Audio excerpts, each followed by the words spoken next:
Hello, I hope you're having a good January so far, but all things must come to an end, so today we're going to be planning for February. This time I'm starting things off by using a stencil to letter February, and I'm doing that just because I want it to be as neat as possible, but you'll see in a little while that I actually made a mistake here, so I had to cover it up with black paper.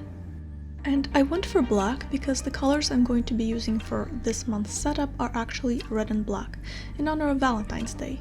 Well, the red part of that anyways. And here you can see that I'm actually using the same stencil for the lettering, which I'm doing in white this time to make it pop against the black. But I made a mistake yet again, and I yet again miscalculated the space that I would need for the letters. But this time I just really didn't want to start all over again, so I decided to hand letter the two letters in between and try to make them as neat as possible. Finally, I filled in on the letters with a white paint marker, and I actually really like how this looks. I think I even like it better than what I originally had in mind, so I guess that this mistake had its good side.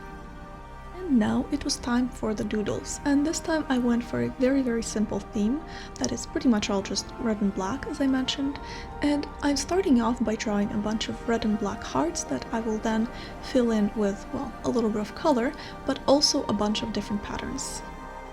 As usual, when I'm actually coloring things in, or in this case filling them in with patterns, I don't try to be very neat just because I like the sort of rough, sketchy look that you get when you don't try too hard to stay within the lines. And there are actually several good things about this as well, and the first one is that it definitely helps to save time. And while it is very satisfying for me to color in a doodle, for some reason I get really impatient about that aspect as well, so not being too careful about it really helps. Also, my hand does tend to get a little bit shaky, so it's rather difficult for me to stay perfectly within the lines, so I guess it's a good thing that I like the sketchy look. Of course, if that is not your preference, then you can be as neat as you like. And now that everything on the title page is complete, it's time to do the second part of this spread, which is the looking forward to section. And that's pretty much where I write down anything that I'm looking forward to for the upcoming month. And I find that doing this kind of forces me to find all of the good things that are going to be happening in the upcoming month, and it makes me a little bit more positive towards that month. But if you're not into that, another good option for the right-hand side is a quote page, which does look very neat next to the title page. Some other good options are to put a mini calendar there or your goals for the month. Anyways, I'm putting my looking forward to section there, and I'm decorating it with a few more of the same hearts that I used for the title page. And I know that this is actually a very simple design, but I actually still really like how this came out. And it would have been even faster if I hadn't spent a good chunk of time on fixing the title. So yeah, I actually really like this, and I might in fact like this even more than what I did for January. Let me know what you think about it down below though, I'm really curious. The next set of spreads was my habit tracker and mood tracker, and you'll see that I actually make yet another mistake here when I'm writing down the habit tracker part. And I actually made a lot of mistakes in this setup. I don't know why it was so troublesome for me. Maybe I was a little bit scatterbrained and it took me a surprisingly long time for such a simple setup. But it's alright because I still like how everything came out. Anyways, back to the spread. I wrote the headings in this sort of black bubble letter font, and I filled that in with red dots because it matches one of the patterns that I filled in the hearts with on the previous spread, so I thought that was kind of cute. Next up, I did the mood tracker, and here I went for an even simpler version. I pretty much just drew black hearts all over the place for the number of days in the month, and an empty heart will correspond to a neutral mood, a red heart will correspond to a happy mood, and a black heart will correspond to a bad mood. And that was pretty much it. Another fun option for this would have been to actually have patterns associated with different moods, and so to have the hearts be filled in with different patterns, closer to how they are on the title page, but I already had a pattern for the headings, so I wanted to keep the parts below that a little bit simpler.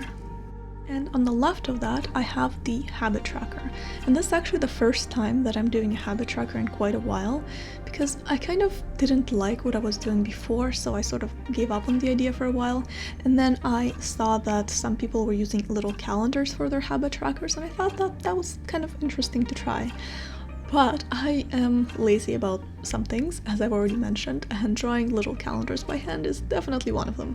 So since the idea of that filled me with dread and horror, and these are not emotions I want to have towards my bullet journal, I decided to get calendar stamps.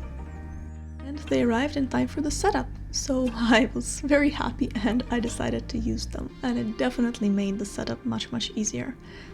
So basically I'm going to write the habit that I'll be tracking on top of each calendar and color in the dates that I actually do whatever it is that I'm tracking.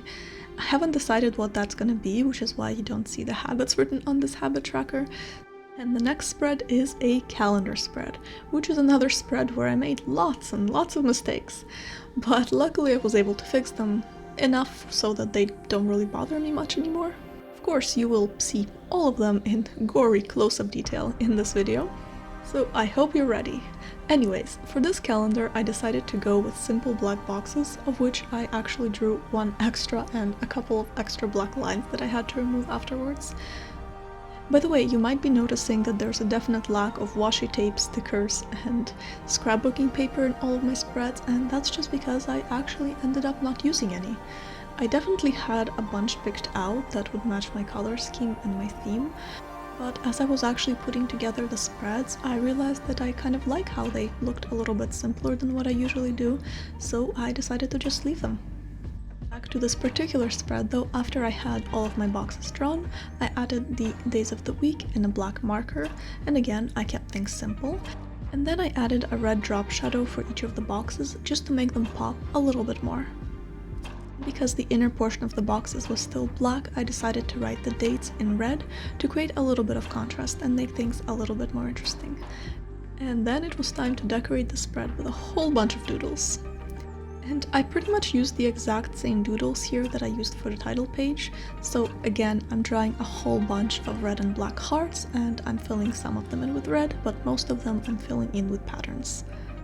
And I use these doodles to fill in all of the empty spaces around the calendar, just to make it look a little bit more interesting and to dress up the spread a little bit. And I have to say that despite all of the mistakes I made, I actually really like how this came out. And honestly, I'm kinda just happy that I got the dates right. I hope, because for my last month's setup for January, someone very accurately pointed out that I actually drew the wrong calendar altogether, and the dates were for December, not January. So that was kind of embarrassing, and I decided to check multiple times this time to make sure that I actually do have the right month. Oh my god, I just realized that if I actually got it wrong again after all of that, this would be really horrible, but still, put any mistakes that I make down below anyways. I kinda need to know about them for the future, so hopefully someday I will learn. The next spread is a tasks and schedule spread, and this one is actually pretty simple. So on the left I write down whatever tasks I have for the month, and on the right I write down my schedule for the month.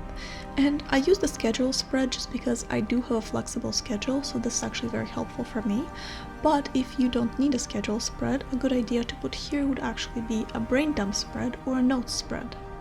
And I ended up decorating the spread in a really simple way as well, with the same doodles that I used for the title page, just to keep things looking consistent. And the titles I pretty much drew in just plain black marker, just because I wanted to keep them simple so that they would stand out a bit from all of the patterned hearts, but I didn't want them to be too bold and stand out too much, if that makes sense. And this is actually the only spread where I really debated with myself whether or not I wanted to add some washi tape, but I decided that since I wasn't using it for most of the setup and I was quite happy how all of that looked, then I definitely shouldn't be adding it to this spread either if I wanted to keep things consistent. Which I did. And now that I'm actually looking back at all of these spreads while doing my voiceover, I think that that was definitely the right call, and I actually really like how this looks. So the last few spreads of this setup are definitely going to be very similar and very simple. As you can see, I drew a big heart in the center, and that's pretty much where all of my writing is going to go, and the space around that, in this spread, I filled with red dots, just to match one of the patterns in my title page, which was a heart with red dots, so this spread kind of reverses that. And I also used red to write the heading of the spread, which is a monthly review. So this is pretty much the spread where I write down a review of all the good things that happened this month, all the bad things that happened this month, how I did in terms of my tasks, my schedule, and just whatever comes to mind. And I did mention that the rest of the spreads are going to be very similar. So here, as you can see, I'm doing another big heart for the writing, but this time it's in red. And I'm actually going to do the checkered pattern all around it. Again, just because that's one of the patterns that I use for my title page. And this is actually one of my favorite spreads from this entire setup, which is kind of weird because it's just so simple, but for some reason I just really like how the sort of sketchy, loose, checkered pattern looks around the red heart.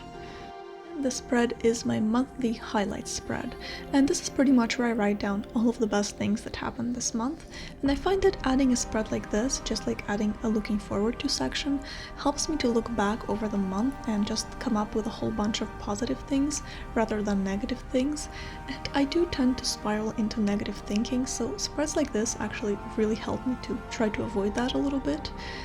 Of course, if you don't like this particular spread, you could always replace this with a gratitude spread or even a memories spread, and those would also be really good options. And predictably, the next spread also follows this same pattern, except this time the heart is red and the pattern around it is black dots. And this is actually my inspired by and brain dump spreads. So brain dump is pretty much self-explanatory. You pretty much just write down whatever you need to get out of your head and onto a piece of paper. As for the inspired by portion, this is pretty much where you might write down anything that you're inspired by. So art, movies, books, music, anything like that.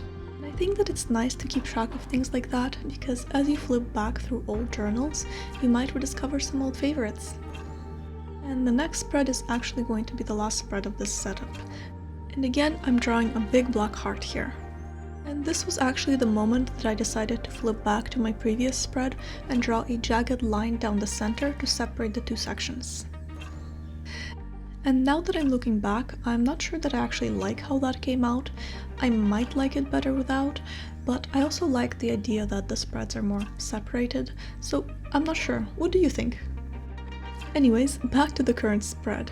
Here I filled in the space around the heart with red diagonal lines, just because it is yet again one of the patterns on the title page. And this spread is my health review / mood review spread. So this is pretty much where I analyze my mood tracker and figure out if my mood was particularly bad and why that might be, or if my mood was particularly good and why that might be. And my health review spread is pretty much just a review of all of the things that I've been doing for my health and whether or not they've actually worked to improve it. If you don't like these particular spreads though, this might be a good place to put down a spread to review any progress you might be making with your schoolwork or your grades, or if you use your bullet journal for work, this might be a good place to write down how you're doing with your current projects. And since that was the last spread, it is now time for the final flip through.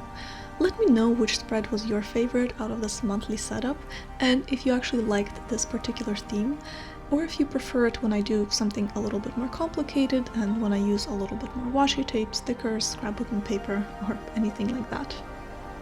Personally, I actually really like how this came out, and I think that it's nice to do something a little bit simpler for a change. My favorite spreads from this setup definitely have to be the spread with the large heart and the checkered background, the calendar spread, and definitely the title page. And that was it. Thank you so much for watching, and as always, I'll see you in my next video. I hope you have an amazing month. Be you, always. Bye!